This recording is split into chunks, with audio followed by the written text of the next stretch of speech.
Hello and welcome to the Discriminating Gamer, the board game review show now with 100% more Texas. I should have gotten a cowboy hat. Yeehaw.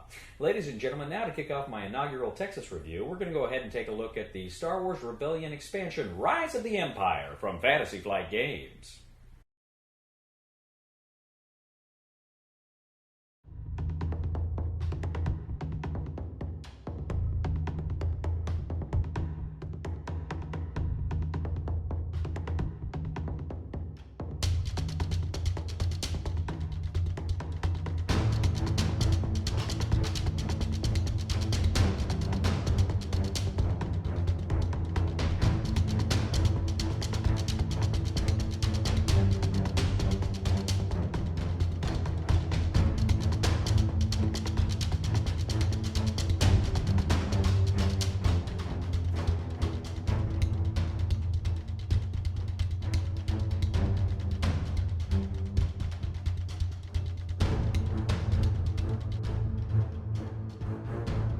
In Rise of the Empire, the expansion from Fantasy Flight Games, which plays 2 to 4 players, but it's really better as a 2-player game, essentially you're going to have a lot of new content, a lot of new cards, and a lot of new components that's going to come and kind of change up your game of Rebellion a little bit, but it adds some really kind of fun and exciting flavor. Let's take a look. So first of all, you have new objective cards. The Rebels have some new objective cards that they are going to use in this game, so you're going to kind of change the way you set up your objective deck. You're not going to use all the objective cards. You're going to kind of shuffle some sections in together, and you're going to use those if you decide to play with the expansion. They're kind of some fun and interesting new things that can get you those needed reputation points. Now you're going to have some new mission cards for both the Rebels and the Empire. Some of the, like the original sabotage card for the Rebels, which is kind of a standard mission that you keep getting back. That one is changed slightly to deal with kind of the shield generators. There's also some just really other fun things. There's some new projects as well for the Empire. They can actually kind of shoot a smaller beam out of the Death Star instead of just the big mega beam that, of course, they had to destroy planets. Now what we're going to do with these new mission cards is actually go ahead and select what you want to do. Do you want to use the mission cards from the expansion or the original? You can kind of do a thing where you both pick which ones you want to do and reveal simultaneously, so you don't know what you're going to do. The mission cards for the expansion, most of them have, of course, a little Darth Vader symbol on there to show that that's a specific mission card set that you are using. But again, they bring some new and interesting and fun things to the game. Some of these mission cards will also have objective tokens, so you place these objective targets on certain planets or whatnot, and then you kind of have to fulfill the conditions of the card in order to claim that objective token and win that mission. Now, of course, you have a number of new leaders that you're going to be using in this game as well. The Empire's got leaders like Jabba the Hutt's here, Director Krennic is here, you've got kind of one of the Black Stormtroopers, the Shadow Troopers. The heroes, of course, have Cassian Andor, Jyn Erso. You've got a lot of the Rogue One, Star Wars Rogue One content in here.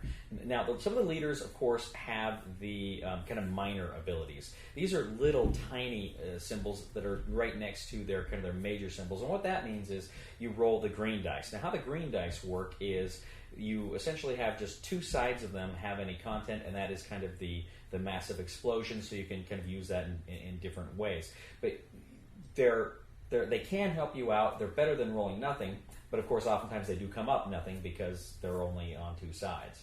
You also have a number of new ships and vehicles. You've got the U-Wing, which we saw in Rogue One. You've got the tank, the Imperial tank we saw in Rogue One. You've also got the shield generator for the Death Star that we saw in Return of the Jedi. You've also got a lot of different content like that as well. A lot of these great new miniatures that are a lot of fun for this game. You've also got the Nebulon B Frigate, which is a really cool ship that never gets enough love. Now, a lot of these new things are going to be rolling those green dice, so they're not terribly powerful, but a lot of them will have transport abilities and can do some other fun things as well. There's also a new combat system for this game, which kind of really replaces a lot of aspects of the previous combat system in the base game. Now, you'll recall in the base game you had the little tiny mini combat cards for ground and space combat. These, in this expansion, they're replaced by kind of full-size cards for ground and space combat. Now, what you do is at the beginning of each round of combat, you each select one of these cards and you play it. Now, they've got a top part and a bottom part, and then you essentially say which one you're activating, the top one or the bottom one. Now, a lot of them will have a picture of a specific ship or vehicle on it, and you can only activate kind of the top part if that specific ship is involved or vehicle is involved in that specific battle. So that's very interesting right there too. You can cancel hits or do things, but it's just kind of almost a rock paper scissors thing in a way, and that's kind of what that brings there.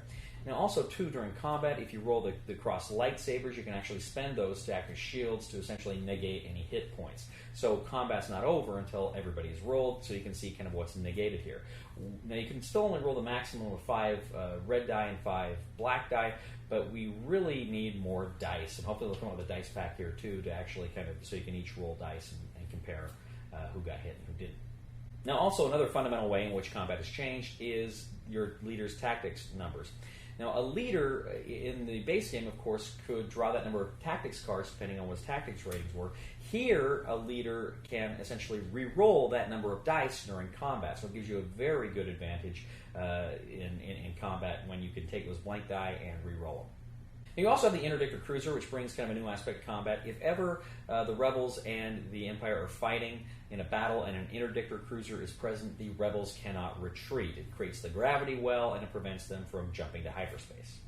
In a nutshell, that is the basics for the Star Wars Rebellion Rise of the Empire expansion. There's a few other little things here and there, but those are the basics. Now the question is, do you need this expansion for your Rebellion game? Well, again, Rebellion was one of my favorite games from last year. It was nearly my number 1, but it was I think it was my number 2. I love Rebellion. I love Rebellion. Rebellion is a fantastic game.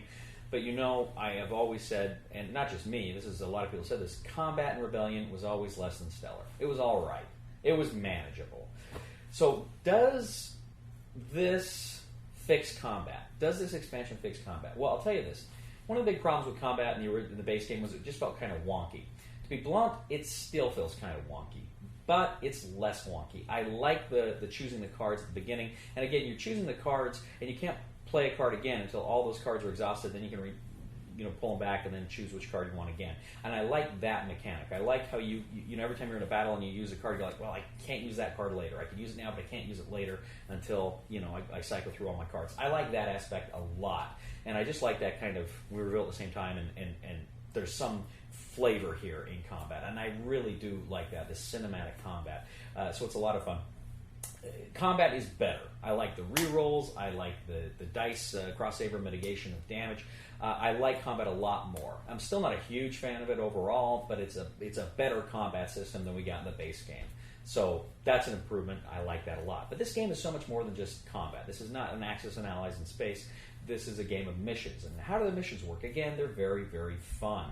They're very interesting. I'm a little confused as to kind of what the logic is behind choosing which card missions you want to do. It seemed to me there'd be room to have them all there. Maybe just take out some of the double cards you get.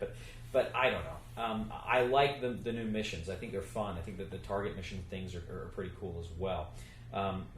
It's fun stuff, and I like some of the new reputation ways. You can gain reputation. That's interesting. I like the new leaders with their. I like that minor abilities where it may be something to put you over the top, but it's a long shot with those green dice, and I like that a lot. Some of the vehicles seem a little redundant. Like I say, you got the Nebulon B frigate and the U-wing, and they can haul people. They can haul people, which is cool. But again, they're only rolling that green dice. So do you want the transportability, or do you want the combat ability? Do you want to go for something else that's got greater combat? So you got to weigh that. Like with the new TIE, the TIE Striker. I don't know why you pick a TIE Striker over a TIE Fighter, because it seems like that. I mean, I don't know. Maybe I'm missing something, or maybe there's some ability on a card that really helps it. But it just seems, all things being equal, you'd want to go for the TIE Fighter because they're going to roll better. They're going to have better choices in dice. So the green die, it's kind of a double-edged sword there. I like it, but it kind of leads to some scratching my head about some of the choices for some of the vehicles. still, all told, I really like this expansion. It's a lot of fun. To be honest, I'm not going to play this game again with the original combat rules at all. It's the Rise of the Empire combat rules greatly improve it. So I'm very much in favor of that. I really like Star Wars Rebellion, and I really enjoy Star Wars Rise of the Empire expansion. I really hope we see more expansions in the future because the game is ripe for it. Who knows where they're going to take it? Maybe we'll see stuff in the Han Solo movie that comes out next year that'll add more stuff into it. I can't imagine them adding Force Awakens stuff and Last Jedi stuff into this, but who knows? It's a big universe, and Rebellion is a fantastic game. I'm going to go ahead. I'm going to say if you like Rebellion, if it's one of your favorite games, go ahead, buy Rise of the Empire expansion. I think you will really, really enjoy it. Thank you once again, ladies and gentlemen, for joining us today on The Discriminating Gamer. As always, we ask you to please leave a comment for us on YouTube, on Board Game Geek, on our Facebook page, or on thediscriminatinggamer.com. We ask you to please like us on Facebook, subscribe to us on YouTube, and follow us on Twitter. We are The Discriminating Gamer, and once again, ladies and gentlemen, I am looking for people to play games with in the Dallas-Fort Worth area. So again, if you're in that area, you want to play some games with me, let me know. Leave a comment here, and like us on Facebook, let me know, and I'd be more than happy to add you to my group of people that I will be playing with. So once again, thank you very much, and bye-bye. Somebody